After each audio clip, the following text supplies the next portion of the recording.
al querido Jorge Armando Rocha, quien también tendrá mucho que opinar y decir sobre este y otros temas.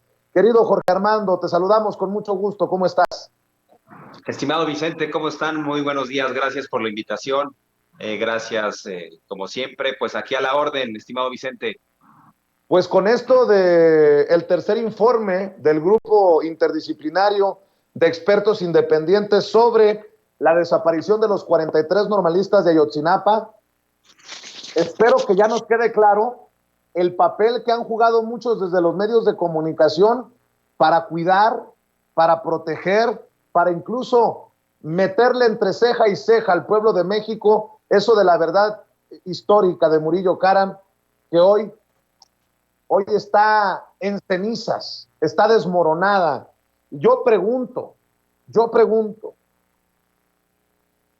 vamos a ver justicia en este caso, mi querido Jorge Armando, porque pareciera que todos estaban coludidos, desde Peña Nieto para abajo, en este cochinero, en este doloroso caso de la desaparición de los 43 de Ayotzinapa.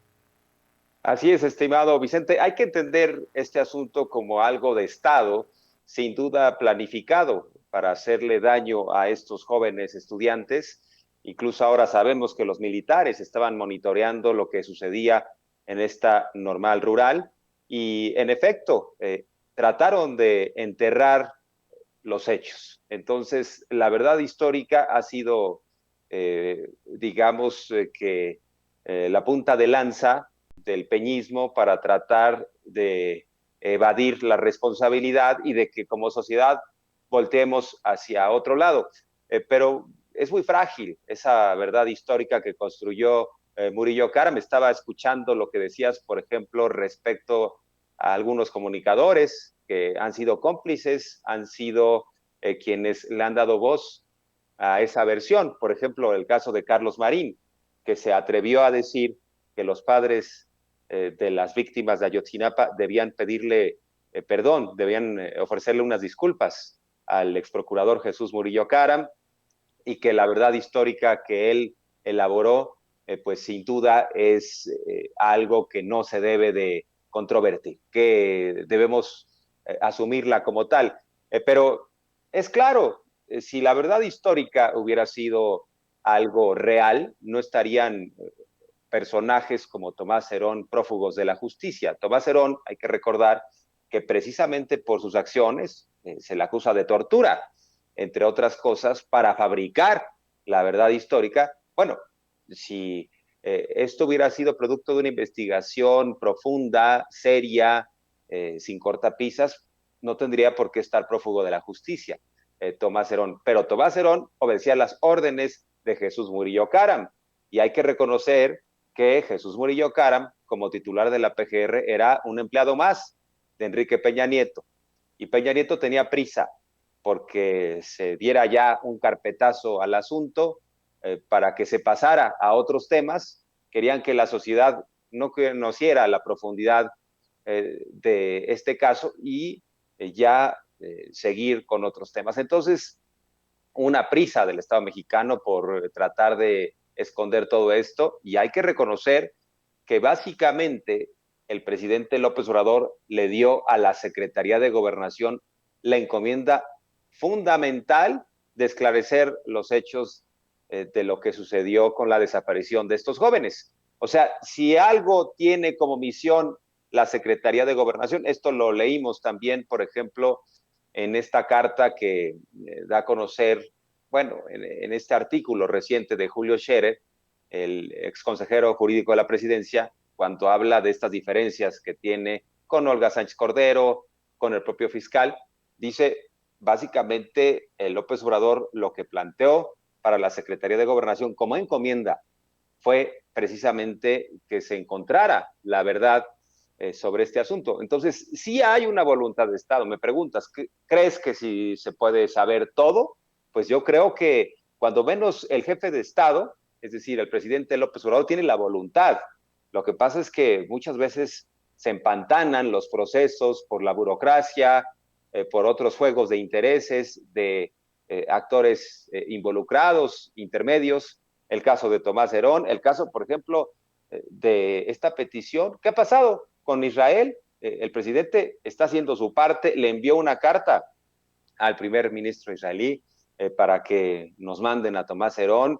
Entiendo que la respuesta fue en un inicio favorable, pero ya no ha sucedido nada. Tomás Herón sigue allá y en ese sentido yo creo que el presidente como jefe de Estado está haciendo lo que le corresponde.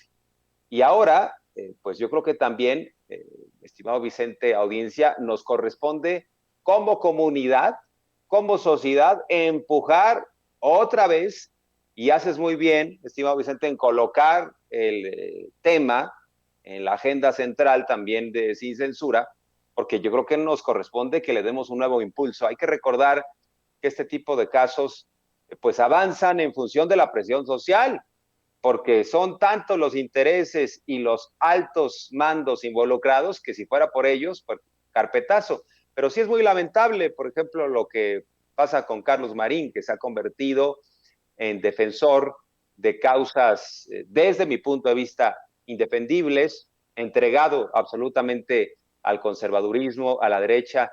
Llegó a decir, por ejemplo, que López-Gatell debe estar en la cárcel y exonera a Jesús Murillo Caram. Pues no es el mundo al revés, díganme si ese no es el mundo al revés, decir que Murillo Caram hizo una gran investigación.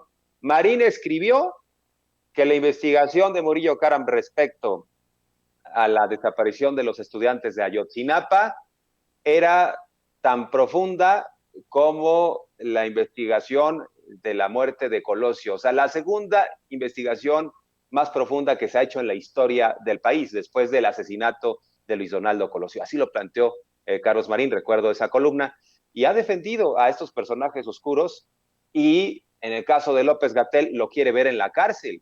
Imagínense nada más. También recuerdo que ha sido bastante ofensivo, ha sido muy rabioso respecto a lo que sucede en esta administración. Cuando estaba todavía el asunto pues de cómo se iba a resolver la pandemia y cuando empezaban a llegar las primeras vacunas, recuerdan esta campaña de desprestigio que montaron algunos respecto a la vacuna rusa.